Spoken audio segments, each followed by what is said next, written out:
आणखी एक महत्त्वाची बातमी तर नाशिक जिल्ह्यामध्ये सुरू असलेल्या मुसळधार पावसामुळे गोदावरी नदीला महापूर आला। निफाड तालुक्यातील सायखेडामधील गोदावरी नदीवरील पूल पूर्णतः पुराच्या पाण्याखाली गेला। त्यामुळे चांदोरी सायखेडा या मार्गावरील वाहतूक पूर्णतः ठप्प झाली आहे आणि दोन्ही गावातील संपर्क तुटला। पुराचं पाणी सुमारे 1 किलोमीटरपर्यंत रस्त्यावर आलं, त्यामुळे वाहतुकीस मोठा अडथळा निर्माण झाला आहे। या संदर्भात आमच्या प्रतिनिधींनी संपूर्ण माहिती जाणून घेण्याचा प्रयत्न केला, बघूयात।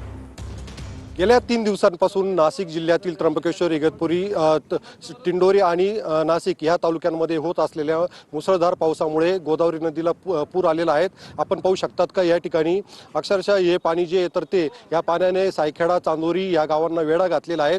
या ठिकाणी आपल्याला समोर अनेक घरं जे तर ते त्यांना सुद्धा पाण्याने वेढा घातलेच पाहायला मिळत आहेत। या इथं एक इंग्लिश मीडियम शाळा आहे, तर त्या शाळेच्या आवारात सुद्धा या ठिकाणी पाणी असल्या कारणाने शाळेला सुट्टी देण्यात आलेली आहे। साधारण इथून 1 फूट पाणी पुलापर्यंत पाणी असल्यामुळे हा रस्ता जो आहे तर तो पोलीस आणि प्रशासनाच्या वतीने बंद ठेवण्यात आलेला आहे। त्या ठिकाणी पोलिसांचा सुद्धा बंदोबस्त तैनात करण्यात आलेला आहे आणि त्याच्यामुळे कुठेतरी वाहनधारकांनी या ठिकाणी आपली वाहने आणू नये, पर्याय रस्त्याचा जो आहे तर तो अवलंब करावा आणि या ठिकाणी फोटो किंवा सेल्फी घेण्यासाठी येऊ नये असं सुद्धा प्रशासनाच्या वतीने या ठिकाणी नागरिकांना आवाहन करण्यात आलेलं आहे।